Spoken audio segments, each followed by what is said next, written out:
Littafin Ruwan Bagaja na Alhaji Abubakar Imam.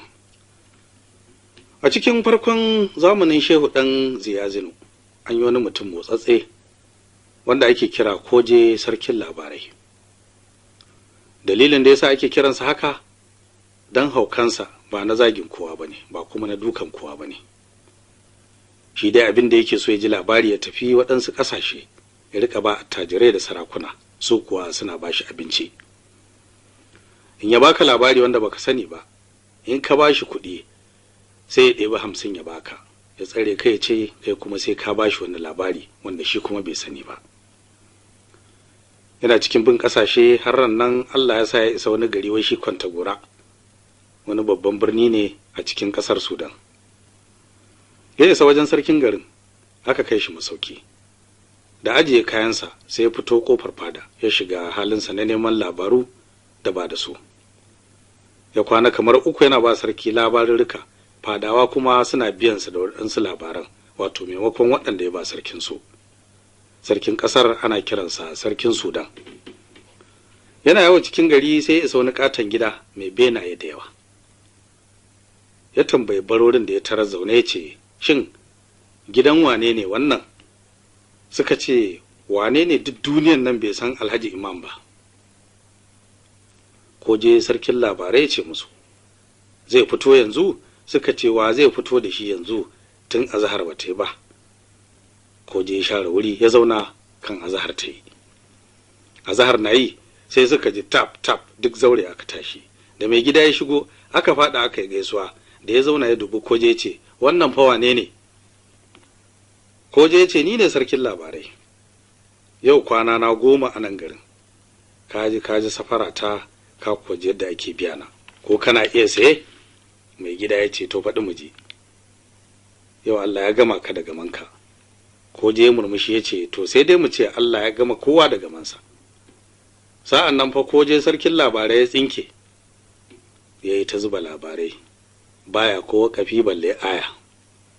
Da ya faɗi kamar 30 sai ce mai gida, biya waɗannan tukun, sa'an nan ji ƙarfin ci gaba da waɗansu. Mai gida ya ce, ƙara dai. Ya yi ta zubawa har Allah ya sa ya gaji.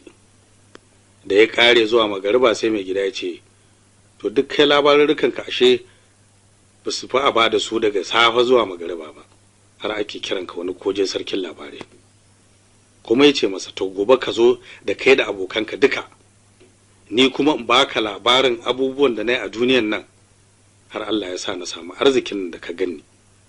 Mu gani na yi ƙoƙari na gajarce labarin ko ma ƙare cikin kwanaki 10. Koje Sarkin Labarai ya duka ya yi bankwana, gari na wayewa. Sai ya taho ya zauna yana jiran mai gida.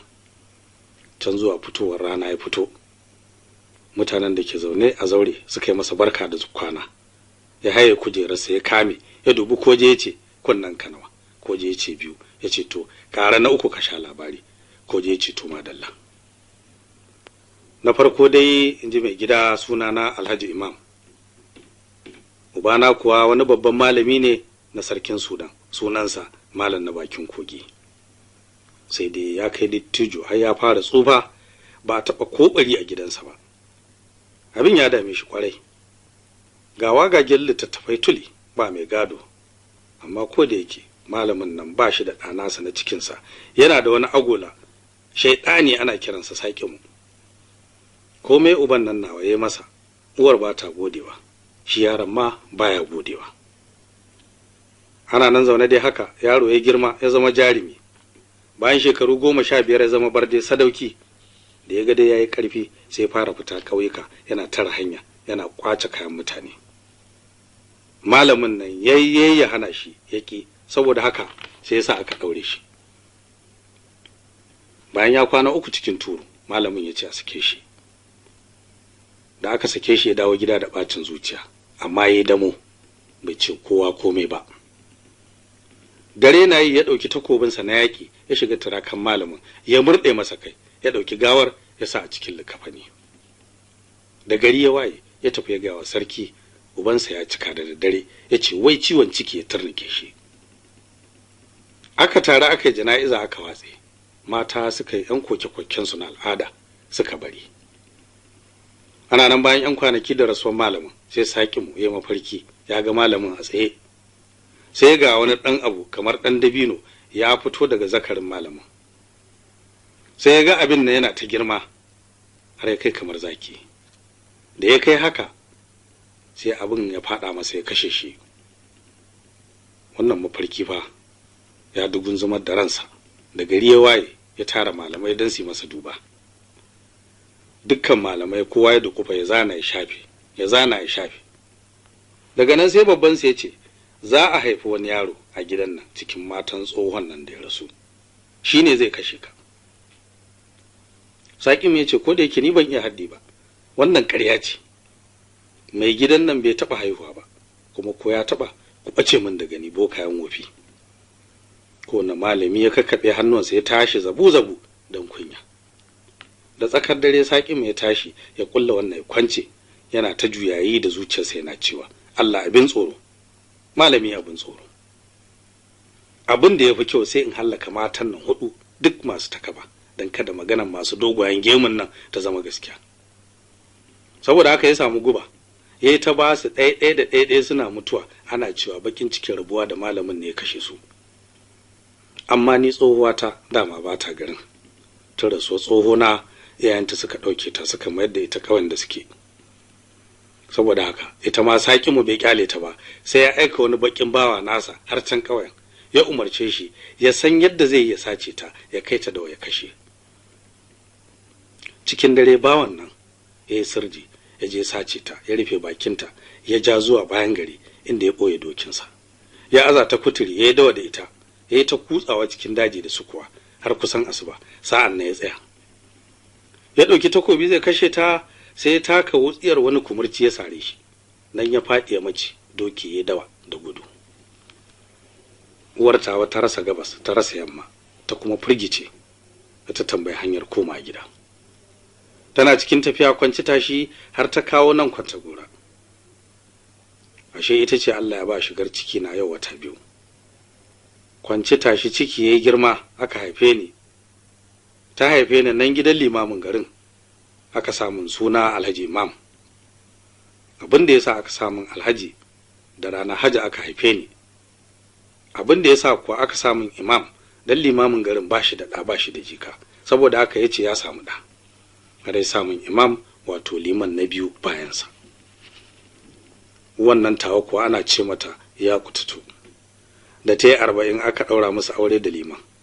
Ina nan har na samu shekaru 12. Liman yayyayi da ni in yi karatu na gagara. Gani na girma ban san ko alif ba. Duk da haka ya mai da ni ɗansa sosai, baya yi min wata muguwa harara balle fa ya doke ni. Ina nan wata rana an taso daga Juma'a, sai na ga liman babana ya dawo gida, idanu sharaf-sharaf da hawaye. Na tare shi da kuka na ce baba lafiya? Ya kada baki ce ina fa lafiya, yau sarki ya muzanta ni cikin taro. Na tambaye shi dalilin haka, yace wai dan yau ana cikin fadanci. Yace dan Sairima ba shi da lafiya, sai a kwantar a tayar.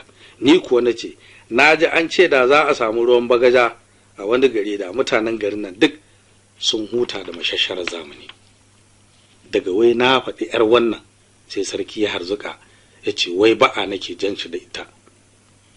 Ya ce wai in ba shigantaka ba da shakkiyanci da na saba, ina na taɓa ganin wanda ya samu ruwan bagaja a duniyan nan. Ko da na ji baba ya ce haka, sai raina ya ɓaci, hankali na ya tashi. Da komawa ta gida sai na ɗauki ‘yar sandata na shiga gida, na nemi gafara ga iyayena, na ce za ni yawon duniya. Na fita garin ta kofar gabas don neman sa'a kaɗai, ba don na san inda zani ba. Na kama hanyar Tambutu, ne ta tafiya. Bayan na yi tafiyar kwanaki 70, ran nan sai na hangi wani dutse cikin kungurmin daji. Sai na ce a cikin raina, bari dai in je wurin dutsen can, wataƙila ko na samu ruwa in ɗan haɗiya. Na ta sama dutse haikan, ko da na isa gindin dutsen sai na ga wani babban kogo, ne tsammani ba a rasa ruwa cikinsa. Saboda haka na kutsa kaina ciki, ne ta shiga. can na yi zurfi da tafiya sai na ji an ce kai mutum ko aljan. Da jin haka sai na kaɗu hanta ta ɗauki rawa. Ne ta maza dai na ce mutum ne. Daga nan fa sai naga wani tsoho ya taso min tukub da shi, yana da tasbaha a hannunsa, ya tambaye ni labari na kwashe masa duk tun daga farko zuwa ƙarshe. Ko da ya ji niyyata tan ɗebo ruwan bagaja ce, sai ya ƙara mai tsanani ya ce, ƙarya ka ta sha ƙarya ɗan samari, wannan jawabi nasa ya tsinke ni. Da na ga ya natsa na ce, baba kai mutum ne ko aljan? Abin da ya sa na ce masa haka, dan na ga su mata kawo masa har ga kirji. Ya amsa min ya ce, ni mutum ne ɗan uwanka, shekara ta 70 a nan ina ibada, ban taɓa ganin wani mahaluki ba sai fa kai yau. Ya shiga bani labarinsa da labarin garinsu da danginsa, kwamfa ashe babana ne wallima. Ko da liman yakan rika bani labarinsa yana cewa ya bi uwa duniya, ba a san inda yake ba ma. Da ya gama ni kuma na bayyana masa ko wane ne, sai muka rungume juna muna kuka da murna. Ya tambaye ni labarin gida duka, na tsuguna na kwance masa bakin jaka. Na kwana biyu nan gunsa na huta, ina cin 'ya'yan itatuwa domin su ne abincinsa. Bayan mun saba da juna, na ce masa ya buga min ƙasa ya gaya min labari na da labarin niyyata. Ya bugi ƙasa ya ce, ruwan bagaja dai akwai shi a duniya, amma yana hannun aljanu, ƙarewa ma ba shi a bisa ƙasan nan da muke takawa. Da ya gama labarinsa na ce, to tun da dai akwai shi a duniya, sai dai in mutu wurin nemansa. Dan liman ba shi ya haife ni ba, ba zan bari a kunyatar da shi ba.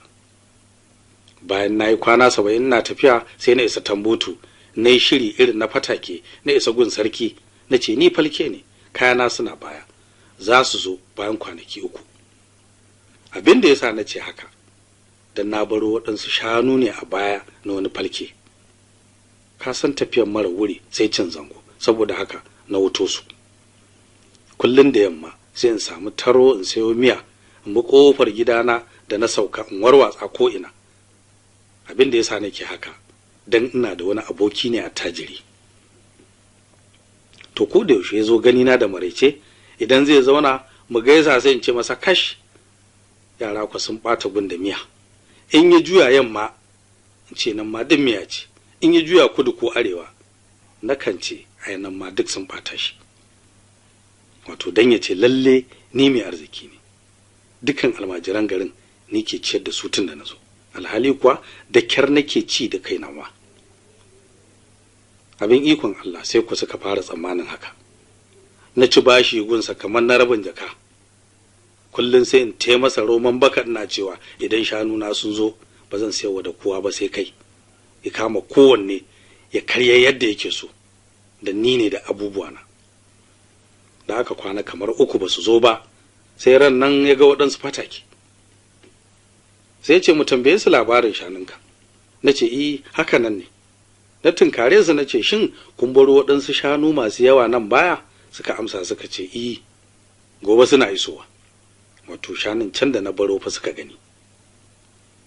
Da na ga dai idan sun iso gobe ƙaryata ta ƙare, sai na tafi gidan attajirin nan na ce ina son fan 50 kafin su iso da safe a yi ciniki. Nan da nan ya bani, wato jaka guda kenan. Na fita na bi wata hanya shararra na yanki daji. Bayan na yi tafiyar kwanaki 41, sai na isa wani gari wai shi Saburi, wani babban birni ne, amma duk garin jahilai ne na inna lillahi. Ba wanda ya san ko alif, sai ni fa da na isa yau.